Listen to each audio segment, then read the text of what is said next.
దేవుని నామానికి స్తోత్రములు. మీ అందరికీ వందనాలు. యోబు 2వ అధ్యాయము 9వ వచనము, పేజ్ నెంబర్ వచ్చి 422. పోయినసారి మనం ఏం చెప్పుకున్నాం గుర్తుందా? ఎవరికైనా లేదు? చెప్పండి, ఏం చెప్పినా పోయినసారి? పోయిన వారం ఏం చెప్పినా? ఎండికి ఏం చెప్పినా మర్చిపోయారు. దేవునామానికి స్తోత్రం. వింటలేరన్నమాట వాక్యాన్ని. వింటున్నారా? ఈరోజు కొన్ని వదలకూడని గురించి చెప్తా. ఈరోజు ఏం చెప్తా నేను? ఏమేమి వదలకూడదు అన్నది కొన్ని విషయాలు చెప్తా. ఏం వదలకుంటుంటే మనం దేవుని అందులో భయభక్తులు కలిగి ఉంటాము. కొంతమంది ఏం చేస్తున్నారంటే దేవుణ్ణి వదులుకోవాలని చూస్తున్నారు. అలా ఏం చేస్తారు? దేవుణ్ణి వదులుకుంటూ నామకార్థ భక్తిగా జీవిస్తున్నాడు. అవునా కదా? చదువుకున్నాం ఒకసారి. యోబు 2:9 చూసుకున్నాం. అతని భార్య వచ్చి నీవు ఇంకను యథార్థతను వదలకెందువా దేవుని దూషించి మరణము కమ్మనెను.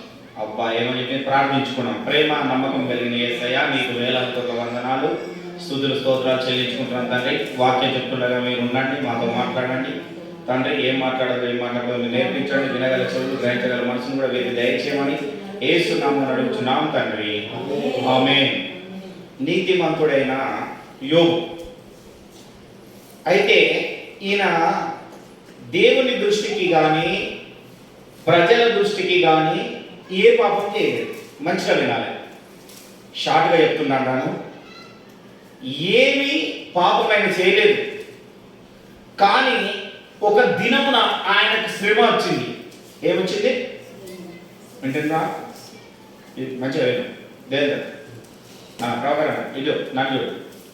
చదివేటప్పుడు మాత్రం బైబిల్ చూడండి, దాని తర్వాత నన్ను చూడండి. ఆయనకి ఏమైందంటే శ్రమ కలిగింది. ఏం కలిగింది? శ్రమ ఎందుకు కలిగిందంటే గుర్తుపెట్టుకోండి, చాలా మందికి శ్రమ కలగడానికి గల కారణం ఏమంటే శ్రమ తర్వాత ఆశీర్వాదం ఉంది. హల్లెలూయా. ఏముంది? శ్రమ తర్వాత ఆశీర్వాదం మనకు కలుగుతా ఉంటుంది. దేవుడు మన ఓపికను చూస్తుంటా అంటాడు. ఏం చేస్తున్నాడు? చూస్తాడు. ఏ విధంగా చూస్తాడు ఎరికేనా? చాలా మంది తెలియని విషయం ఏంటంటే ఆయన ఓపిక ఏ విధంగా చూస్తాడంటే ఆయన మందిరంలో నువ్వు ఏ విధంగా ఉంటున్నావు. ఈ మాట ఎక్కడ ఉంటుంది? నెహెమియా 10వ అధ్యాయము 39వ వచనంలో ఒక మాట ఉంటుంది. దీని వెనకనే ఉంటుంది చూడండి, వెనక ఎడమ చేయి వైపు. నెహెమియా గ్రంథం అంటే ఏంటంటే ఇప్పుడు ఇట్లా బైబిల్ ఉందా? ఇప్పుడు మీరు యోగు చూసారా? యోగు పక్క పడి ఎడమ చేయి అవుతుంది అని తీస్తే 410వ పేజీ నెంబర్. కడి ఫోన్ పని బయటకు మాట్లాడు. 10వ అధ్యాయం 39వ వచనం ఏంటంటే ఈ యోబు దేవుని దృష్టిలో కానీ ప్రజల దృష్టిలో కానీ ఆయన ఏ పాపం చేయలేదు, ఏం చేయలేదు. కానీ ఆయనకు శ్రమ కలిగినప్పుడు తన భార్య, ఎవరంటాను సొంత భార్యనే, నువ్వు దేవుణ్ణి దూషించి చనిపోవాయా, ఎందుకు ఇంత బాధ కలిగిన ఆయనను ఆరాధిస్తున్నావు, ఆయనను ఇంత సేవిస్తున్నావు ఎందుకు, ఆయన మందిరానికి పోతా అంటున్నావు ఎందుకు, నువ్వు దూషించు, నువ్వు మందిరానికి పోతున్నా అంటే, నువ్వు వెళ్తున్నా అంటే నీ అన్నదమ్ములే, నీ అక్క చెల్లంటే నీ వాళ్ళు ఏమంటారు? నీకేం మేలు జరుగుతుంది? నీకేం జరుగుతుంది? నీకేమైనా మేలు జరిగిందా? ఏమైనా జరిగిందా? ఎందుకు పోతాను నువ్వు అక్కడికి? ఎందుకు పోతాను? పోకు నువ్వు. ఇవాళ కడుపు మంచిగా మంచి సీరియల్ అంతా చూసుకున్నాం, లేదా మంచి వంట చేసుకున్నాం, చికెన్ వండుకున్నాం, మటన్ వండుకున్నాం. ఇక మా దోస్తులంతా మా చుట్టాలు పెడతారు, అవి తింటామా? అందరం కూర్చొని ఒక దగ్గర కూర్చొని మంచి వంట చేసుకొని తిన్నాం. ఎంత అంటారు చాలా మంది. ఎందుకు అంటారు? కానీ వారికి అన్నవారికి ఏంటంటే దేవుని గురించి తెలియదు అనుకోవాలి. మనం ఏం చేసుకోవాలా? తెలియదు. మీకు దేవుని గురించి తెలియదు. దేవుడు నా గురించి ఏదో మేలు దాచిపెట్టిండయ్యా. అర్థమైందా? మత్తయిలో ఒక మాట అంటారు అనమాట, ఈగ లోకపరమైన దాని గురించి ఆశించకూడదు. పైన ఉన్న వాటిని వెతకాలి, కింద ఉన్న వాటిని వెతకడం ఎందుకు? కింద దేవుడు ఏది కావాలో అది ఇస్తాడు. అబ్రహాముని పిలిచిండు. అసలు అబ్రహాము దేవుడు అంటే ఎవరో తెలియదు, ఎవరు తెలియదు. పిలిచిండు, పిలవగానే నా మాట లోపడిండు. ప్రభువా నువ్వు ఇక్కడ లేచి ముందుకెళ్ళు. వెళ్ళిపోయిండు. నేను ఆశీర్వదిస్తా అన్నాడు. ఆశీర్వదించిండు. ఆశీర్వదించడానికి కొంచెం సమయం పట్టింది. ప్రతి దానికి సమయం కలదు. అందుకనే ప్రసంగిలో ఒక మాట చెప్పిన, ఇంతకుముందు మీకు చెప్పిన, ఏదైనా కార్యం జరగాలంటే మనకు కొంచెం సమయం కావాలి, ఆ సమయానుకూలంగా నడుచుకోవాలి. మరి ఈయన కూడా దేవుని దూషించకుండా ఏం చేసిందంటే ఒకసారి చదువుతాం. నెహెమియా 10వ అధ్యాయం 39 వచనం ఒకసారి చదువుతున్నాం. ఇశ్రాయేలును లేవీయులను ధాన్యమును క్రొత్త ద్రాక్షరసమును నూనెను తేగా సేవ చేయు యాజకుల ద్వారా, ఎవరి ద్వారా అంటే మంచిగా వినండి, సేవ చేయు యాజకుల ద్వారా పాలకులను గాయములను వాటిని తీసుకొని ప్రతిష్ఠితములకు ఉపకరణములలో మందిరపు గదుల్లో ఉండవలెను. ఎక్కడ ఉండాలన్నట? మన దేవుని మందిరము మేము విడిచిపెట్టము. ఏందంట? ఈ ఒగ్గుడు అదే చేసిండు. ఏం చేసిండు ఇక్కడ? ఇజ్రాయిలు లేవీయులు అంటే ఒక ఇజ్రాయిల్ గోత్రమే కాకుండా లేవీల గోత్రం వాళ్ళు కూడా, వేరే వాళ్ళు కూడా, వాళ్ళ అన్నిలో ఉన్న వాళ్ళు కూడా అందరు కలిసి ఏం చేసిందంటే దేవుని మందిరంలోకి నూనె అవన్నీ తీసుకొచ్చి యాజకుడి చేతిలో పెట్టి వాళ్ళు కూడా ఏం చేసిందంట మందిరంలో పెట్టి, మందిరంలోనే ఉంటాం మేము. ఏడుంటాము? మందిరములోనే దేవునితోనే సహవాసము చేస్తాము, ఇంకెవ్వరితోని చేయము. ఇక ఎవరైనా పాస్టర్ చెప్పిన పని చేయమంటే మనల్ని చేయడానికి చాలా కష్టపడుతున్నారు, అది తర్వాత మాట్లాడుకున్నాం. కానీ ఇక్కడ ఏం చెప్తున్నారు? అందుకనే యోగు కూడా అందుకనే ఎంత భార్య అన్నా ఏమన్నా కానీ ఆయన ఏం చేసిందంటే వదిలిపెట్టలేదు. హల్లెలూయా. ఆయన ప్రవర్తనను మార్చుకోలేదు. ఏం చేయలేదు? ఆయన ప్రవర్తనను మార్చుకోలేదు. ఆయన ఏం చేసిందంటే దేవుని మందిరాన్ని, ఆ ఉదయం అని ఆయన మందిరాన్ని వదిలిపెట్టుకోలేదు. ఏం చేసుకోలేదు? వదిలిపెట్టుకోలే. అదే ఉన్నాడు, అదే విశ్వాసం, అదే. ఎంత శ్రమ కలిగింది, ఆయన కురుపులు వచ్చినాయి, ఏమొచ్చినాయి, బాధ కలిగింది, నలుగురు వచ్చి ఆయన మీద రాళ్ళు వేసినట్టు ఉన్నా కానీ ఆయన కూడా ఏం చేస్తున్నాడంటే ఆయన మందిరాన్ని కానీ ఆయన సేవను కానీ ఆయన వదిలిపెట్టలేదు. వదిలిపెట్టకుండా ఏం చేసిందంటే ప్రవర్తన, ఆ వదిలిపెట్టకుండా ఉండడం అని ఏంటంటే ప్రవర్తన అంటారు. ఏమంటారు? చాలా మందికి ఏంటంటే ఈ ప్రవర్తన మారకనే మన జీవితాలు మారట్లేదు. ఏం మారతలు? హృదయంలో ఏంటంటే నీతిని ఉంచుకోవట్లేదు. హృదయాన్ని అన్ని విన్నంత వరకు చాలా బాగుంటుంది వాక్యం.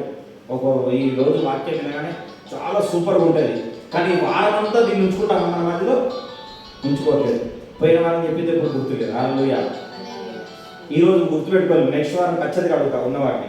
ఈరోజు వాక్యం ఏంటిది? నీతిని వదలకూడదు. ఏంటిది? నీతిని వదలకూడదు. పోయినసారి ఇప్పుడు నెక్స్ట్ వారం వచ్చినప్పుడు ఇది ఖచ్చితంగా మీరు చెప్పాలి. అందుకనే యోగు అంటాడు ఒకసారి 27, ఇదే యోగులో చూడండి 27వ అధ్యాయము 6వ వచనంలో ఒకసారి చూడండి. ఒకసారి చూసుకున్నాం, రైట్ సైడ్ ఉంటుంది అని యోగు 27:6 ఒకసారి చూడండి. నా నీతిని విడువక గట్టిగా పట్టుకొందును, నా ప్రవర్తన అన్నిటి విషయములో నా హృదయము నన్ను నిందింపదు. ఏమనంట? నా నీతిని నువ్వు భార్య తిట్టు, స్నేహితులు తిట్టు, బంధుమిత్రులు తిట్టు, ఎవరు తిట్టినా కానీ నీ నీతిని అంటే ఏం చేయాలా? విడవక గట్టిగా పట్టుకోవాలి. పట్టుకుంటేనే అప్పుడు ఏమైతుందంట?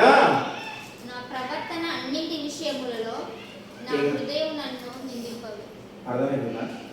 హృదయం అనేది ఉంటుంది. కొంతమందికి, చాలా మందికి తెలిసి ఏంటంటే కొంతమందికి రెండు విధాలుగా చేయాలంటే, కొన్ని ఏంటంటే మంచి పని చేస్తుంటే దానికి వ్యతిరేకమైన పని చేస్తుంటే ఈ హృదయం కొన్ని విషయాలు ఒప్పుకోదు, వద్దు అనుకుంటా అయిష్టంగా పని చేస్తున్నాడు. కొంతమంది ఏం చేస్తారు? అర్థమవుతుందమ్మా? అయిష్టంగా. ఇది ఎప్పుడన్నా జరిగిందా మీ జీవితంలో? చేయాలన్నా వద్ద తప్పకుండా చేద్దాంలే అనుకుంటా కొన్ని విషయాలు అయిష్టంగా చేస్తున్నాడు చాలా మంది. ఏంటంట? కానీ నీతిమంతుడికి అంతా అలా కాదు. హృదయంలో ఆయనకి ఏంటంటే ఆయన నీతి ఆయన వదిలిపెట్టలేడు. ఆయన మందిరంలోనే ఆయన నీతితోనే జీవిస్తాను. యోగ ఏం చేస్తున్నానంటే నేను వదిలిపెట్టాను, నువ్వు ఎన్ని ఏమన్నా చేసుకో, నా నీతి ఆయనకు తెలుసు. నాకు శ్రమ కలిగినా కానీ ఆయనకు తెలుసు, నాకు బాధ కలిగినా కానీ ఆయనకు తెలుసు. నేను వదిలిపెట్టాను, నేను ఆయనను పట్టుకునే ఉంటా, ఆయన ఉపదేశంనే పట్టుకుంటా నేను. అర్థమవుతుందా? ఏది ఏమైనా కానీ నువ్వు పట్టుకొని ఉంటే ఇప్పుడు కాదు, ఇంకొక రోజు కావచ్చు, ఇంకొక రోజు కావచ్చు, ఇంకొక రోజు కావచ్చు, ఇంకో రోజు, ఏదో ఒక రోజు కానీ ఖచ్చితంగా నువ్వు ఆశీర్వదించబడతావు. హల్లెలూయా. ఎప్పుడు ఆశీర్వదించబడతావు అంటే ఆయన ఉపదేశం మరవకుంటే. కీర్తనకారుడు అంటాడు 119 కీర్తన 87లో ఒక మాట ఉంటుంది. ఒక మాట చదవండి. ఇది ఒక మాట చదివి ఇంకో కొంచెం ముందుకు వెళ్తారు. ఆయన ఉపదేశం మాట మనం ఏం చేద్దాం వదిలేకుండా. ఉపదేశం అంటే ఏంటిది? 87 119 87 భూమి మీద నుండక 119 119 భూమి 87 మీద నుండకుండా వారు నన్ను నాశనం చేయుటకు కొంచెమే తప్పెను. అయితే నీ ఉపదేశములను నేను విలువక ఉన్నాను. అబ్బా ఏం చేస్తారంట అంటే యోగుడు ఏమంటున్నాడంటే వాళ్ళ భార్యనే ఈయన భూమి మీద ఉండదు చచ్చిపో అని దేశించిందని తెచ్చలేదు చదివినప్పుడు మన ఇన్న అవుతుందా? 2:9 ఏమని చెప్పింది ఒకసారి చూడండి. యోగు 2:9 ఒకసారి చూడండి ఏమన్నది? 2:9 అతని భార్య వచ్చి నీవు ఇంకను యథార్థను వదలకుందువా దేవుణ్ణి దూషించి మరణము కమ్మనెను. ఏమన్నట? దేవుణ్ణి దూషించి మరణంగా అంటే నువ్వు భూమి మీద ఉండకు. ఇక్కడ కీర్తన భూమి మీద ఉండకు రా, నీ బ్రతికేంది, నీ జీవితం ఏంది, ఇంకా మారతలేదు. 10 ఏళ్ళ నుండి నువ్వు క్రైస్తవుడు అవుతావు, 20 ఏళ్ళ నుండి క్రైస్తవుడే ఉంటావు, నువ్వు ప్రతి వారం క్రమం తప్పకుండా చర్చికి పోతాను, ఆరాధన చేస్తున్నావు, తప్పకుండా కానుకలిస్తున్నావు, అయినా నీ జీవితం మారతలేదు. ఎందుకని ఏం చేస్తారంటే మన హృదయాన్ని కలవర పెడుతున్నాడు, మన నీతిని చెడగొట్టాలని చూస్తున్నాడు. అలాగే ఇక్కడ ఏంటంటే భూమి మీద ఉండకుండా ఇక నువ్వు చచ్చిపో. కొంతమంది ఏంటంటే ఏమన్నా మాట్లాడగానే, కొంతమంది ఏంటంటే ఈ మధ్యలో పిల్లలు ఏంటంటే ఏదైనా మాట్లాడ కదా గూతులు దుంకుతారు వేసుకొని చచ్చిపోతారు. ఇక్కడ వాళ్ళు చాలా చూస్తున్నారు చూస్తారు. పిల్లలు ఏం చేస్తారు? ఎవరిస్తారు ఏదైనా మాట్లాడి లేకపోతే ప్రేమ ఫెయిల్ అయిందని ఇదని అన్ని ఇట్లా అవుతున్నాయి. ఎందుకు? భూమి మీద ఉండకుండా ఈ సాతాను ఏం చేస్తుంది? తీసివేయాలని చూస్తుంది. కానీ కీర్తనకారుడు ఏమంటున్నాడంటే, యోగుడు ఏమంటున్నాడంటే ఆయన ఉపదేశమును అబ్బాబాబాబా ఏమంట చెప్పింది ఏదైతే దేవుడైతే ఏదైతే చెప్తున్నాడో, సేవకుడైతే ఏదైతే బోధిస్తున్నాడో, అయితే నీ ఉపదేశమును నేను విడవను. వాక్యానుసారంగానే జీవిస్తా, వాక్యం చెప్పినట్టుగానే వింటా, యాజకుడు చెప్పినట్టుగానే వింటా. అవునా కదా? చెప్పినట్టుగానే వింటా, లేదా కింద వచ్చాం అన్నట్టు ఆ ఉపదేశాన్ని వదిలిపెడతలేడు. మనం కూడా ఆ వదిలిపెట్టకుండా ఎప్పుడైతే ఉంటామో, యోగులాగా ఎప్పుడైతే మనం అదే విశ్వాసాన్ని అదే నీతిని అయితే ఎప్పుడైతే పట్టుకొని ఉంటామో, అప్పుడు మనం ఏం చేస్తున్నాం? కదా దీవించబడతాం, అప్పుడే ఆశీర్వదించబడతాం. ఏదైతే కోల్పోయాడో అవన్నీ యోగు పొందుకున్నాడు. హల్లెలూయా. ఏం చేసాడు?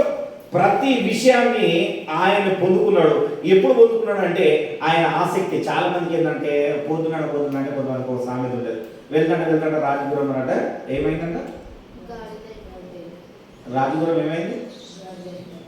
గట్టి ఉంటుందన్న ఏదో ఇంకొకటి ఉంటుంది, ఏదో కనక సింహాసనం తీసుకొచ్చి అన్నట్టు కూర్చున్నట్టు ఉంటుంది. ఏంటంటే వాడు వింటాను ఏంటంటే ఇదే కదా గదే కదా ఇంతే కదా మనం వింటానం కదా, ఏ రోజు చెప్పిండు మా అయ్యగారు ఒక రోజు 2 గంటలు చెప్తాడు, అయిపోయింది. ఎందుకంటే ఎక్కడి జీవితం అక్కడనే.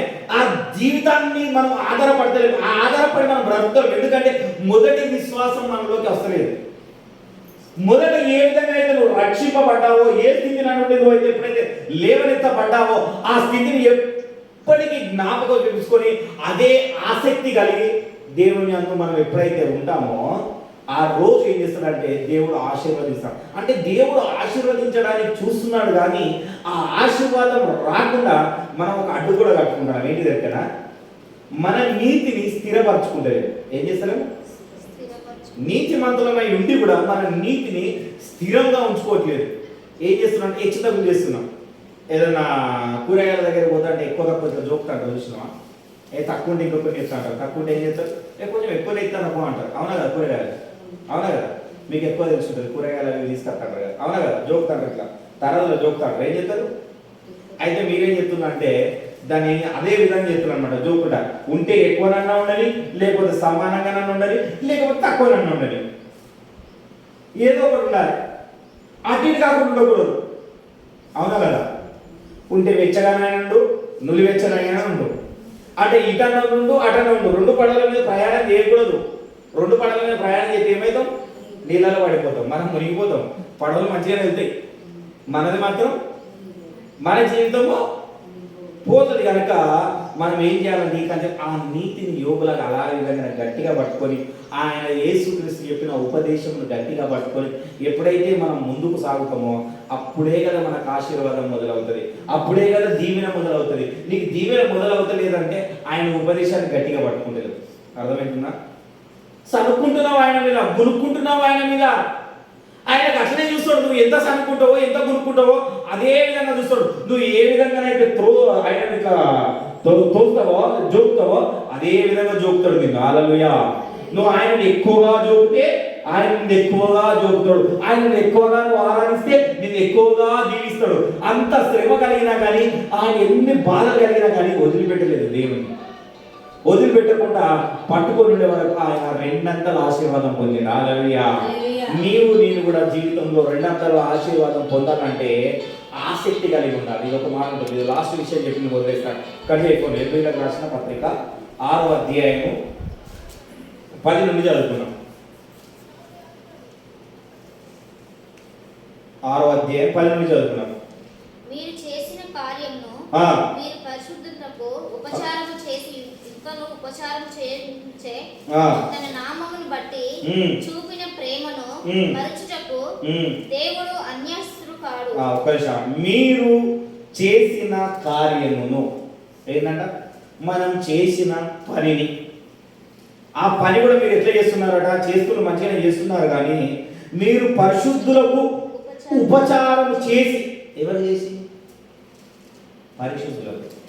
ఎవరికి పడితే వాళ్ళకి కాదు. ఎవరికి పడితే వాళ్ళకి చేస్తే రాదు దీవెన. అర్థమైందా? మనం ఎక్కడ పడితే అక్కడ విత్తనాలు చల్లితే మొలకలు ఎత్తాయి. అవునా కదా? మొలక చల్లే కన్నా చల్లాలి. ఇప్పుడు ఈ భూమి మీద చల్లేదానికంటే ఈ బండ్ల మీద చల్లితే ఎత్తాయా? ఎత్తినంతసేపు మంచి డిజైన్ మంచిగా కనబడతాయి. ఈ భూమి మీద దీని మీద చల్లితే మంచిగా కనబడతాయి. అవునా కదా? ఆడ చల్లితే ఆ భూమిలో కలిసిపోతే కనబడేయాలి. కానీ అవి ఫలించి అభివృద్ధి చెందుతాయి. ఇక్కడ ఉన్న ఏం చెప్తే ఓ 4-5 రోజులు మంచిగా ఫలించి ఉంటాయి, తర్వాత ఎండిపోతాయి. అవునా కదా? అందుకని నువ్వు ఎవరికి చేస్తున్నావు ఉపచారం? అర్థమైనా? పరిశుద్ధులకు పాస్టర్ చెప్పినట్టు వింటారా? ఈయన చాలా మంది ఏం చెప్తాను, మా పాస్టర్ గారిని చెప్తారు గారిని ఉంటాడు, తర్వాత చూసుకున్నాం. అయితే ఎప్పుడు ఇక బైబిల్ ఏం చెప్తారు? మీరు పరిశుద్ధులకు ఉపచారం చేసి ఇంకనూ ఉపచారం చేయుట చేత చేస్తున్నారు, ఇంకా చేయడం చేత తన నామమును బట్టి చూపిన ప్రేమను మరుచుటకు దేవుడు అన్యాయస్తుడు కాదు. అర్థమైంది? ఎప్పుడే చెప్పినండి. ఏ కొలతో కొలుతారో, మీరు ఎంత పరిశుద్ధులకు ఉపచారం చేస్తున్నారో, ఈ సేవకుని మీరు ఎంతగా ప్రేమిస్తున్నారో, ఆ ప్రేమను బట్టి దేవుడు అదే ప్రేమతో నిన్ను కొలుతాడట. ఆయన అన్యాయస్తుడు కాదు, అంతే కొలుస్తాడు. నువ్వు ఇప్పుడు ఒక్కడ నామకార్థంగా ప్రేమిస్తున్నావా? ఇప్పుడే ప్రేమిస్తున్నావు, దేవుడు కూడా అంతే ప్రేమిస్తాడు. బాధ కలిగినప్పుడే స్వస్థత చేస్తాడు, అంతే, ప్రేమ అయిపోయింది. ఇక శాశ్వతం చూపించాడు, దానికి శాశ్వత పరిష్కారం చూపించాడు. ఎందుకంటే నువ్వు శాశ్వత పరిష్కారం చూపిస్తలేవు కదా ఆయనకు. అవునా కదా? అర్థమైందని చెప్పేది. నువ్వు శాశ్వత పరిష్కారం ఎప్పుడైతే ఆయన మీద చూపిస్తావో అప్పుడే ఆశీర్వాదం అన్నది నీరులు మొదలవుతుంది, నీ పిల్లలకు మొదలవుతుంది, నీ పిల్లలకు మొదలవుతుంది, పిల్లలు తరతరములు ఉంటుందంట ఆశీర్వాదం. ఎందుకు ఉంటుంది మరి తరతరములు? అబ్రాహం ఆశీర్వాదం మనకి ఇస్తా అంటున్నాడు. అబ్రాహం ఎప్పుడోడు? అవునా కదా? ఎన్నో తరములోడు, కొన్ని వందల సంవత్సరాల క్రితం అబ్రాహం ఎట్లుంటాడు కూడా ఎవరికి తెలియదు. అవునా కదా? ఆయన ఆశీర్వాదం ఇస్తా అంటాడు. మరి నువ్వు నేను పొందుకోలేకపోతున్నాం ఆశీర్వాదాన్ని. ఎందుకంటే ఏంటిది? నామకార్థంగా చూపిస్తున్నాం. 11 చదవండి, ఇది ఒకటి చూపిస్తాం. చాలా మంది ఏం చెప్తారంటే ఏదైనా బాధ కలగానే ఎక్కడికి పోతారు? చూడండి, చదవండి మంచిగా చదవండి. మీరు మందులు కాక విశ్వాసం చేతను ఆపండి. ఏం చేస్తారు? కొంతమంది ఏం చేస్తారంటే కొన్ని మందులతో కూడా తయారయ్యి ఉంటాయి. అవునా కదా? కొన్ని ఇంత మందులు వేసుకున్నా కానీ రోగం తగ్గదు. అర్థమైందా కదా? అందుకే ఇక్కడ రాస్తుంది, పౌలు రాస్తుంది, మందులతో తగ్గదు దాన్ని అంట. దేంతో తగ్గేయాలంట? విశ్వాసము చేతను ఓర్పు చేతను వాగ్దానములను స్వతంత్రించుకొని వారిని. అబ్బా, మంచిగా వింటున్నారా? ఏం చేయాలంట? నీకు మందులతో నీకు రోగం తగ్గుతలేదు, ఏం తగ్గుతలేదు, ఏం బాధ తగ్గుతలేదు. ఏం చేయాలంటే అప్పుడు విశ్వాసంతో ఓర్పు కలిగి ఉండాలంట. ఏం కలిగి ఉండాలి? విశ్వాసంతో ఎప్పుడైతే ఓర్పు కలిగి ఉంటావో ఆ బాధల నుండి నీకు స్వతంత్రం వస్తుంది. అవునా కదా? బ్రిటిష్ వాళ్ళ నుండి మనకు స్వతంత్రం వచ్చింది. మన స్వతంత్ర దినోత్సవం జరుపుకుంటా అంటాం మనం ఎప్పుడైనా. అవునా కదా? జరుపుకుంటామా లేదా?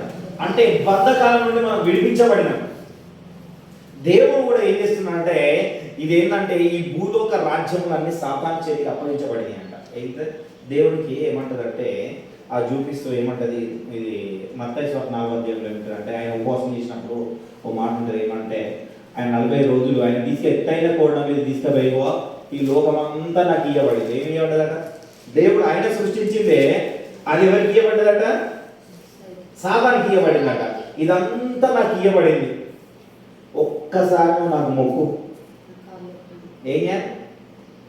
అవునా కదా? వాక్యంతో కొడుతుంది. చాలా మంది వాక్యంతోనే కొడతారు. వాక్యం వింటున్నాడే మనకి ఏదో ఒకటి అనిపిస్తాడు, ఇంకా మధ్య వస్తుంటుంది, వాక్యం వింటాడు, కాలు నొక్కంటే తరిగే నొక్కుంటుంది, ఏదో వేరే ఆలోచన వస్తుంది, ఎలా ఫోన్ వస్తుంది, ఏమవుతుంది? అవునా కదా? వాక్యం వినకుండా అంటే ఆ ఉపదేశాన్ని మన మనసులో గుచ్చుకోకుండా చేస్తుంది. మన హృదయంలో ఉపదేశం అంటే మనం మారుతాం కదా, నీతిమంతులం అవుతున్నాం కదా, యేసుకు సొంతం అవుతున్నాం కదా, సొంతం కాకుండా చేస్తాడు అన్నమాట సాతాను. దాన్ని జయించాలి నువ్వు. అవునా కదా? దాన్ని జయించి నువ్వు స్వతంత్రులుగా ఉండాలి. హల్లెలూయా. నువ్వు ఎప్పుడైతే స్వతంత్రులుగా ఉంటావో అప్పుడే నీలో క్రీస్తు ప్రేమ కలిగినట్టు, అంటే మొదటి విశ్వాసాన్ని నువ్వు కలిగి ఉన్నట్టు. మీలో ప్రతివాడును మీ నిరీక్షణను పరిపూర్ణమగు నిమిత్తము మీరు ఈ దినము వరకు కనపరచిన ఆసక్తిని కనపరచవలనని ఏం చేస్తున్నారంట? అయితే మీరు ఏ విధంగానైతే రక్షింపబడిందో, ఏ విధంగానైతే యేసుక్రీస్తు యుద్ధకు వచ్చిందో, ఏ విశ్వాసం ఏ బలంతోని ఏ నిరీక్షణతోనైతే అయితే వచ్చిందో ఆ విశ్వాసాన్ని ఆ నిరీక్షణను మీరు వెళ్ళు వరకు, ఆయన దగ్గరికి వెళ్ళు వరకు అదే కనపరుచుకోవాలని ఈయన కోరుకుంటున్నాడు. హల్లెలూయా. నేను కూడా అదే కోరుకుంటున్నాను. పరిశుద్ధులకు ఉపచారం చేసుకుంటూ అదే విశ్వాసాన్ని మీరు ఎప్పుడైతే కనపరుచుకుంటూ ఉంటారో అప్పుడు దేవుడు ఏం చేస్తాడు అనుకనా, అప్పుడు నువ్వు ఏది అడుగుతా అది ఇస్తాడు. హల్లెలూయా. హల్లెలూయా. ఏది అడుగుతా అది ఎప్పుడు ఇస్తాడు అనుకనా. కొంతమంది ఒకటి మత్తయి సువార్త 7:9 ఒక మాట ఉంటుంది ఏంటంటే, మీ తండ్రిని మీరు చేపలు అడుగుతా ఇస్తారా? అర్థమైందా? పామును అడిగితే పేరు ఇచ్చునా అని ఒక మాట ఉంటుంది. ఇప్పుడు మన పిల్లలు ఉన్నారు, మన పిల్లలకు ఏది కావాలో అది అడుగు తీస్తామా, లేకపోతే అది కాదు ఇది తీసుకోని అడుగుతామా? అవునా కదా ప్రభాకర్? నీ బిడ్డకు నీ కొడుకు ఏదైనా అడుగుతా అదే ఇస్తావా, లేదా వేరేది కొడుతావా? ఏమో మరి అయితే ఏరియా ఏం చెప్తారు, సపోర్ట్ చెప్తారు ఒకసారి వీళ్ళు. ఏం ఏరియా ఏరియా మీ కొడుకు ఏదైనా అడిగిన అడుగుకొని మన అదే కొడుతావా, లేదా వేరేది కొడుతావా? వింటలే, వినాలి, వాక్యాన్ని వినాలి, గుర్తుపెట్టుకో మంచిగా. మన పిల్లలకు మనం ఏదైతే కావాలని పిల్లలు అనుకుంటారో అదే ఇస్తాం. ఒకవేళ అది మంచిది కాదనుకో, అరే ఇది మంచిది కాదు నాయన ఇది మంచిది అని సర్ది చెప్తున్నాడు. అవునా కదా? చెప్తామా లేదా? దేవుడు కూడా అంతే. నువ్వు ఏదో కావాలి ఏదో కావాలి ఏదో కావాలి ఏదో కావాలని నీకు నాకు ఇది కావాలి అది కావాలి అది కావాలి అది కావాలని తొందరపడతాను. తొందరపడి తీసుకొని దాంట్లో గోతులు కాలెత్తవేమో. తొందరపడకురా నాయన, తొందరపడకు. ఏ విషయంలో తొందరపడకు. నీకు ఏది మంచిదో నాకు తెలుసు, నీకు ఏది ఇవ్వాలో నాకు తెలుసు. ముందుగా నీ నిరీక్షణ నీ విశ్వాసము నా మీద పెట్టు. తర్వాత నీకు ఏం కావాలో చెప్పి నేను అది ఇస్తా. నీకు ఏది కావాలో నాకు ఇవ్వాలని తెలుసు. ఎందుకంటే నేను నిన్ను కొన్నా, రక్తం పెట్టి నేను కొన్నా, నిన్ను శుద్ధీకరించిన. నువ్వు పాపంలో పడకుండా, నువ్వు నరకంలో పడకుండా, నా సాధన దగ్గర చేరకుండా నువ్వు నా దగ్గర ఉండడానికి కావలసిన అర్హతను సంపాదించుకో అంటే నువ్వు నాకు ఇది కావాలి, ముందుగా అది కావాలి అది కావాలని అడుగుతాను. హల్లెలూయా.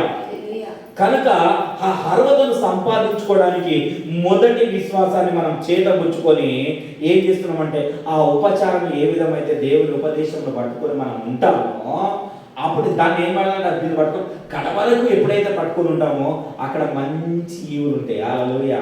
అన్ని మంచిగా చాలా మంచిగా ఉంటుంది అక్కడ మనకు. అప్పుడు మనందరం సంతోషంగా ఉంటుంటాము. మన అన్న వాళ్ళందరూ బాధతో కలిగి అక్కడ ఉంటుంటా అంటే అప్పుడు వాళ్ళని చూసుకుంటుంటాం. హల్లెలూయా. మనం వారికి సాయం చేయలేము, వాళ్ళు మన దగ్గరికి రాలేము. ఎందుకంటే నువ్వు ఏం చేయాలనుకున్నా భూమి మీదనే, నువ్వు ఏం చేయాలనుకున్నా, ఏది రక్షింపబడాలనుకున్నా, ఏది చేయాలనుకున్నా కానీ ఈ భూమి మీదనే చేయాలి. పైన వేరే చేయడానికి ఏం లేదు, ఓన్లీ స్తుతులే, వేరే విషయమే లేదు. చాలా మంది తెలియదు, తెలియక ఏం చేస్తున్నారు అందుకని ఇక్కడ ఇహలోకపరమైన దాని గురించి మనం సంబంధించకుండా పరలోక సంబంధమైనవి కూడా ఈ యోగు కూడా ఏం చేసిందంటే ఆయన చేసినప్పుడు ఆయన విశ్వాసాన్ని 27:6 ఏమన్నదంట, ఆయన నీతిని ఆయన విశ్వాసాన్ని వదిలిపెట్టలేదు కనుకనే ఆయన ఇచ్చుడు విశ్వాసులకు తండ్రి అయింది. హల్లెలూయా. చాలా గొప్ప విశ్వాసం యోగుది. ఎంత కలిగినా కానీ ఆయన అస్సలే వదిలిపెట్టి, ఎంత బాధ కలిగిన భార్య అన్నా ఎవరు ఏమన్నా కానీ ఎంతమంది ఏమన్నా కానీ ఆయన ఉపదేశాన్ని మాత్రం మరవలేదు. ఆయనతో స్నేహం చేయడాన్ని మరవలేదు. యేసుక్రీస్తు స్నేహ బంధాన్ని మరవలేదు. మరవకుండా ఆయనతో ఉన్నాడు కనుక ఆయన రెండంతలుగా ఆశీర్వదించబడినాడు. హల్లెలూయా. రెండంతల ఆశీర్వాదం నీకు నాకు కావాలంటే మనం ఏం చేయాలి? ఆయన ఉపదేశాన్ని మరవకూడదు. ఆయన ఉపదేశంతో పట్టుకొని మనం నడవాలి. ఆయన ఉపదేశంలో ఎప్పుడైతే నువ్వు నడుస్తావో, ఆయనతో ఎప్పుడైతే నువ్వు జీవిస్తావో, అప్పుడు కూడా నువ్వు కూడా రెండంతల ఆశీర్వాదం పొందుకుంటాం. కనుక మనం ఏ విధంగా నడుస్తున్నాం అనేది కొన్ని నిమిషంలో మనం ఒకసారి మనసులో మనమే ఆలోచించుకొని మనం ప్రార్థించుకున్నాం. ఒకసారి యేసయ్యా, ఇప్పటి నుంచి ఈ ఉపదేశాన్ని నేను మరవను తండ్రి, నీ పరిశుద్ధులతో నేను సహవాసం చేస్తా తండ్రి, నీ పరిశుద్ధుడు చెప్పినట్టుగా నేను వింటా ప్రభు అని మనం ఒకసారి మనం అందరం ప్రార్థన చేసుకున్నాం.